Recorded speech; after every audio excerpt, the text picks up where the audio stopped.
इमरान खान से मुलाकात कल फिर नहीं हो सकी। सुहेल आफरीदी के गिर्द भी घेरा तंग नज़र आ रहा है और वफाकी आईनी अदालत काम कितना चल पड़ा या अभी भी मज़ीद वक्त लगेगा, और बहुत कुछ डिस्कस करेंगे। मैं हूं सहरिश खान, मेरे साथ हैं सीनियर सहाफ़ी फैसल हकीम।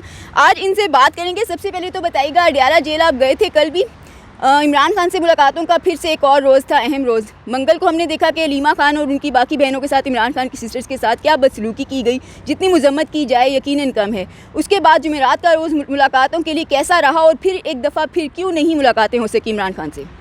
देखिए, मुलाकातों के हवाले से ये कहा जाता है कि कोर्ट के आर्डर मौजूद हैं और 2 दिन तय भी हुए थे, लेकिन मुलाकातें नहीं हो रही। इस पर पीटीआई के अपने तहफ़्फ़ुज़ात हैं और पीटीआई जो है उस पर एहतजाज भी करती है। जो मंगल के रोज़ की बात की, अमूमी तौर पर मुलाकात का टाइम जो है वो जेल में 4 बजे तक का होता है। 4 बजे जो है वो मुलाकातों का वक्त ख़त्म होता है। उससे पहले मुलाकात हो जाए तो ठीक, अगर ना हो तो फिर मुलाकात नहीं होती। और उसके लिए ज़ाहिर है जेल इंतज़ामिया की जो इजाज़त है वो ज़रूरी होती है, और जेल इंतज़ामिया की इजाज़त के बगैर जेल में एंट्री हो नहीं सकती। जेल इंतज़ामिया की तरफ से इजाज़त नहीं मिली। उसके बाद जो है वो मुलाकातों का सिलसिला जो है वो आज 3 हफ़्ते तकरीबन हो गए हैं, वो रुका हुआ है, कोई मुलाकात नहीं हुई है। लेकिन जो उस दिन हुआ, मंगल वाले दिन, वो आपको बता दूं कि 4 बजे जब वक्त ख़त्म हो गया, मुलाकात नहीं हुई, तो जो इमरान खान की तीनों बहनें थीं, उन्होंने वहाँ पे धरना दिया हुआ था और उनके साथ कुछ कारकुन भी मौजूद थे। उस वक्त शायद तादाद जो है वो 80 से 100 के दरमियान थी। मुलाकातों का वक्त ख़त्म हुआ, उसके बाद पुलिस की तरफ से रिक्वेस्ट की गई और बार बार रिक्वेस्ट की गई कि अब आप जो है वो धरना ख़त्म कर दें, मुलाकात नहीं हो सकती। वक्त ख़त्म हो गया, वक्त गुज़रता गया। दिन को तकरीबन 2:30 बजे जो धरना दिया गया था, रात को 12 बजे के करीब तक कोशिशें की जाती रहीं कि उसको किसी तरीके से ख़त्म कराया जा सके। उसमें जो करीबी लोग थे, जो पीटीआई के रहनुमा थे, किसी न किसी तरीके से पुलिस ने उनसे भी रब्ता किया और कोशिश की कि यह धरना ख़त्म किया जा सके। जब धरना ख़त्म नहीं हुआ और वहाँ पर मौजूद कुछ लोगों ने जो है, जब लेडीज़ पुलिस को बुलाया गया तो उस वक्त जब तल्ख़ कलामी हुई तो उससे सूरत हाल ख़राब हुई और उस दौरान जो है वो धक्कम पेल भी हुई। अब ये कहना कि गलती सिर्फ़ एक तरफ की थी, ये भी कहना दुरुस्त नहीं होगा। ज़ाहिर है मुलाकात नहीं हुई थी, तो मुलाकात के बाद अगर आपने एहतजाज भी करना था, और पहली दफ़ा एहतजाज नहीं हो रहा था, हर दफ़ा होता था, ये होता था कि घंटा, 2 घंटे, 3 घंटे के बाद ये एहतजाज ख़त्म कर दिया जाता था। उस दिन जो सूरत हाल थी वो काफ़ी तवील हो गई थी, और जो शाहराह थी, जो अडयाला रोड अगर आपने देखा हो तो वो एक साइड उसकी बन रही है और दूसरी साइड पे ये धरना दिया गया था। तो वो जो ट्रैफिक थी वो तकरीबन मुअत्तल थी, एक लंबी कतारें नज़र आती थी, एक गाड़ी जो है वो बड़ी मुश्किल से गुज़रती थी। ज़ाहिर है पुलिस भी मौजूद थी और कुछ कारकुन भी। और जिस वक्त ये सारा ऑपरेशन किया गया, या आप ये कह सकते हैं कि ये सारी सूरत हाल पैदा हुई, उस वक्त 30 के करीब लोग वहाँ पे मौजूद थे। खैर, गिरफ़्तारियाँ बज़ाहिर जो हैं वो की गई, उसके बाद उनको छोड़ भी दिया गया। जो इमरान खान की बहनें थीं, उनको पहले ये कहा गया कि चक्री छोड़ेंगे, लेकिन अडयाला जेल से कुछ फासले पर उन्हें उनकी गाड़ी में बिठा के वापस भिजवा दिया गया। अब जो जहाँ तक बात है कल के दिन की, कल का दिन जो है वो उस हवाले से कह सकते हैं कि पुरसुकून था। मुलाकात नहीं हुई, लेकिन कोई ख़ास एहतजाज भी नहीं हुआ। उन्होंने अपना मौक़िफ़, जो वज़ीर आला KP सुहेल आफरीदी आए थे, उन्होंने पुलिस के सामने रखा कि हमें मुलाकात की इजाज़त दी जाए। पुलिस ने भी अपनी पोजीशन जो है वो वाज़े की कि इजाज़त नहीं है आगे जाने की। और उसके बाद ये मामला जो है वो मुकर्रर वक्त जब 4 बजे वक्त ख़त्म हुआ तो उसके बाद वो मीडिया टॉक की और उन्होंने चले गए। आपके ख्याल में क्या वजह है कि एक बार फिर कल का दिन मुलाकात के बगैर चला गया, जबकि इस मामले पर सलमान अकरम राजा चंद ही रोज़ पहले सुप्रीम कोर्ट से भी रुजू कर चुके थे, दरख्वास्त भी आई हुई थी कि मुलाकातों की इजाज़त नहीं दी जा रही। एक बार फिर से इमरान खान को कैद तन्हाई में रखा जा रहा है, 3 हफ्ते कोई कम वक्त नहीं होता। कल क्या वजह हुई होगी आपके ख्याल में, एक बार फिर जो ये मामला हल नहीं हुआ, मुलाकात नहीं हुई? देखें, बज़ाहिर तो पुलिस मुलाकातों की इजाज़त तभी देगी जब जेल इंतज़ामिया की तरफ से क्लियरेंस होगी और जो मुतल्लिका हुक्काम है उनकी तरफ से क्लियरेंस दी जाएगी। क्यों नहीं हो रही क्लियरेंस? इसके हवाले से तो मुतल्लिका इंतज़ामिया ही सही बता सकती है कि क्यों क्लियरेंस नहीं की जा रही, और जो पीटीआई के तहफ़्फ़ुज़ात हैं उनको दूर करने के लिए या अदालत के अहकामात हैं उन पर पूरा करने के लिए क्या हिकमत अमली इख्तियार की जाती है। बताइएगा कि कह सकते हैं कि पीटीआई का अपना भी कुछ इमेच्योर किस्म का रवैया इस मामले में खुद भी एक बड़ी वजह है कि इमरान खान के साथ मुलाकातें उनकी रोकी जाती हैं या बंद कर दी जाती हैं। अपना रवैया उनका कुछ मुनासिब नहीं रहे। अगर वो इस्टेब्लिशमेंट के साथ कुछ बेहतर तरीके से चल लें, कोई अच्छी हिकमत अमली अपना लें, तो इमरान खान को भी रिलीफ मिल जाएगा। देखें, एक फ़ैसला मौजूद है जिसमें यह कहा गया था कि जब मुलाकात होगी तो उसके बाद जो है वो बाहर मीडिया टॉक नहीं की जाएगी। पीटीआई के जितने भी अरकान हैं वो बाहर आके मीडिया टॉक करते हैं। वहाँ पर अगर ख़ानदान की मुलाकात है तो वहाँ पर कारकुनों के जाने का इतनी बड़ी तादाद में 100, 150, 200, 80, 50 जो है वो तुक नहीं बनती कि आप वहाँ पे जाएं और वो वहाँ पे इकट्ठे होएं और नारेबाजी करें। ज़ाहिर है मुलाकात का दिन है, ख़ानदान मुलाकात कर ले। अगर सियासी रहनुमाओं की मुलाकात का दिन है तो वहाँ पे जो है वो सियासी रहनुमाई जाएँ, मुलाकात के लिए जाएँ। लेकिन अमूमी तौर पर ये देखा जाता है कि वहाँ पर कारकुन बड़ी तादाद में जमा कर लिए जाते हैं।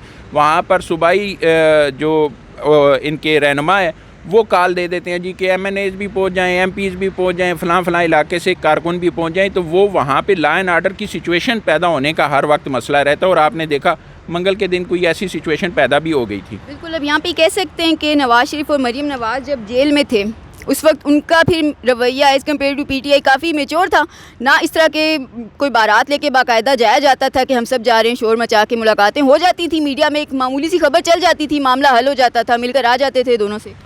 देखें जो वहाँ पे सूरत हाल थी ना, वहाँ पे कारकुन इतनी बड़ी तादाद में या इस तरह नहीं जाते थे कि 100 कारकुन एक जगह से आ गए हैं, कुछ रहनुमा आ गए हैं तो वो 150, 200 लोगों का एक मजमा बन गया। और वो मजमा जो है वो जब सवालात किए जाते हैं तब भी अपनी राय और शोर कर रहे हैं और वैसे आम हालात में भी नारेबाजी कर रहे हैं। जेल में मुलाकात के लिए अगर आप जा रहे हैं तो मेरे ख़्याल में ये मेरी अपनी ज़ाती राय है कि सिर्फ उन्हीं को जाना चाहिए जिनके नाम मौजूद हैं, उनको। ये बताइएगा कि कल की लिस्ट में भी सुहेल आफरीदी का नाम मौजूद था। अब सुहेल आफरीदी जो हैं उनके बयान के ऊपर इलेक्शन कमीशन ने नोटिस लेते हुए इजलास भी तलब कर रखा था।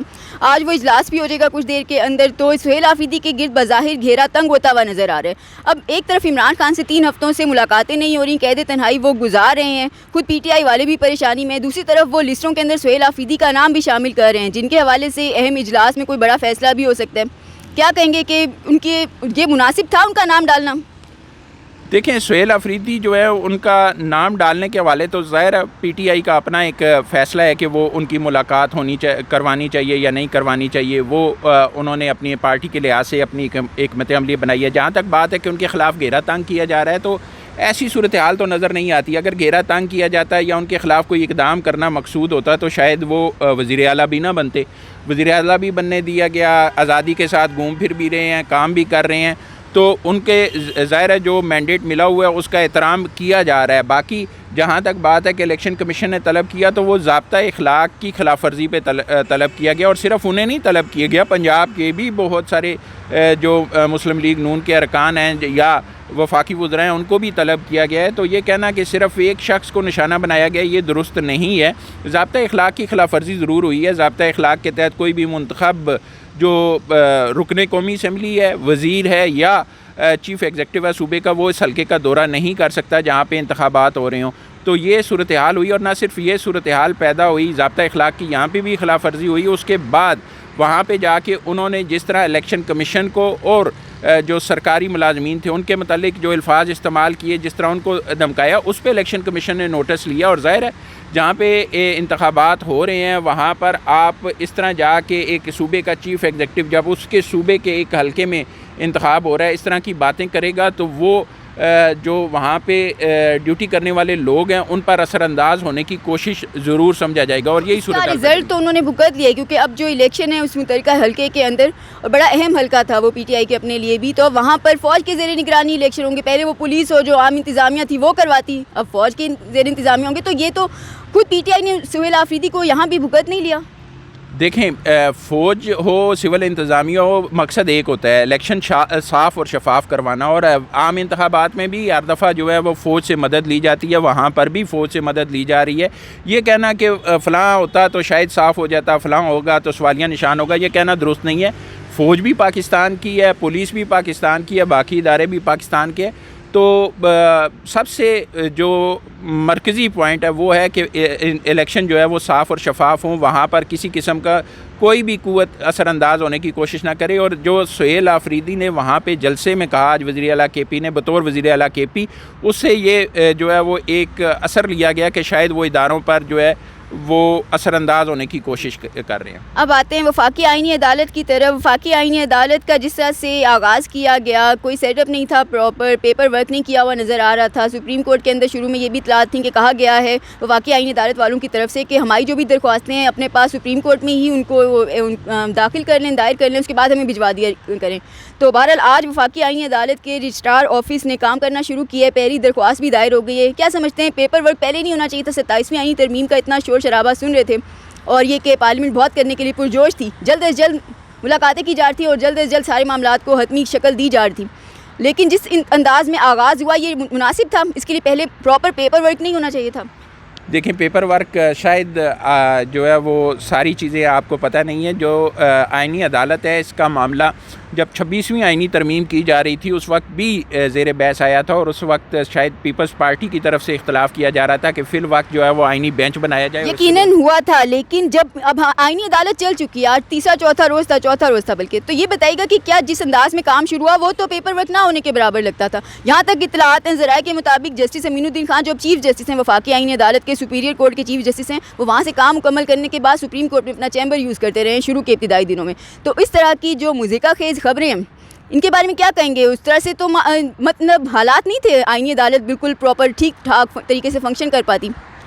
देखिए, शुरू में इब्तदा में कोई भी इदारा जब शुरू किया जाता है, किसी इदारे को फ़ाल किया जाता है, कोई इदारा बनाया जाता है, तो मुश्किलात ज़रूर आती हैं और उसमें किसी हद तक जो है वो चैलेंजेस आते हैं। यही हाल जो है वफाकी आईनी अदालत का भी है और उसमें जो मामलात हैं वो धीरे धीरे चंद दिनों में ही हल कर लिए गए हैं। तो उम्मीद ये की जा सकती है कि एक तो आईनी अदालत जो इसका मैंडेट है, जो इसको दिया गया है कि इसने आइन के हवाले से जितने भी केसेस हैं उनकी समाअत करनी है और फैसले करने हैं, उस हवाले से स्पीडी काम करेगी। दूसरा, जो आम आदमी जो सुप्रीम कोर्ट में इंतज़ार करता था कि ये केसेस का जो बोझ है वो कम हो तो शायद उसका केस लगे, उनको इंसाफ मिलने में जल्दी होगी। तो ये कहना कि मुज़क्का खेज़ खबरें हैं या पेपर वर्क नहीं हुआ, पॉजिटिव सोचना चाहिए और पॉजिटिव सिमत में आगे बढ़ना चाहिए। चलें, पॉजिटिव सिमत में आगे बढ़ जाते हैं। ये बताइएगा, इस्लामाबाद हाई कोर्ट के 4 जजेस ने कल फिर इस्लामाबाद सुप्रीम कोर्ट से रुजू करने की कोशिश इसलिए क्योंकि उनकी दरख्वास्त को इंटरटेन नहीं किया गया, दायरी नहीं करने दिया गया। जो डायरी ब्रांच थी उन्होंने कहा कि हमने यहाँ पे आप नहीं कर सकते। और लेकिन अब जो इसमें दिलचस्प बात हुई वो ये कि इस्लामाबाद हाई कोर्ट के ये 4 जजेस थे, मोहसिन अख्तर कियानी, जस्टिस बाबर सत्तार, समन रिफत और सरदार एजाज इसहाक। इनके जो 5वें साथी थे जस्टिस तारिक महमूद जहांगीरी, वो इन दरख्वास्त गुजारों में नहीं शामिल थे। जबकि इससे पहले जब तारिक महमूद जहांगीरी के खिलाफ यहाँ पे जो दरख्वास्त थी उनके हवाले से, बल्कि दरख्वास्त थी काम से जब रोका था इस्लामाबाद हाई कोर्ट ने, उसके अंदर तो बाकी सारे भी आए थे। तो यहाँ पे तारिक महमूद जहांगीरी अपने दोस्तों को छोड़ क्यों गए? ये तो अब इसका बेहतर जवाब तो तारिक महमूद जहांगीरी साहब दे सकते हैं कि उन्होंने अपने दोस्तों को क्यों छोड़ा, या उनका इस हवाले से कोई नज़रिया मुख्तलिफ है, वो मुख्तलिफ सोच रखते हैं। ज़ाहिर है सब पॉइंट्स पर इकट्ठा नहीं हुआ जा सकता, एक घर में भी जो है वो इख्तलाफात होते हैं, मुख्तलिफ मौज़ूआत पर मुख्तलिफ राय हो सकती है। तो हो सकता है तारिक महमूद जहांगीरी साहब का अपना एक नुक्ता नज़र हो, इसलिए वो इस दरख्वास्त में जो है वो हिस्सेदार ना बनना चाहते हों, बाकी 4 का एक नज़रिया हो। ये तो नहीं है कि अगर एक जगह वो सारे इकट्ठे देखे गए हैं, एक जगह वो सारे इकट्ठे आए हैं, तो वो हर मकाम पर इकट्ठे नज़र आएंगे। कुछ चीज़ें ऐसी होती हैं जहाँ पर इख्तलाफ राय भी होता है, हो सकता है इख्तलाफ राय हो। चलें, इख्तिलाफ राय होता नज़र आ रहा है। आज की वीडियो से इतना ही। वीडियो पसंद आए तो लाइक, शेयर और चैनल को सब्सक्राइब ज़रूर कीजिएगा। फैसल साहब, आपका बहुत शुक्रिया, आपने हमें ज्वाइन किया। अगली वीडियो में फिर मिलते हैं। अल्लाह हाफ़िज़।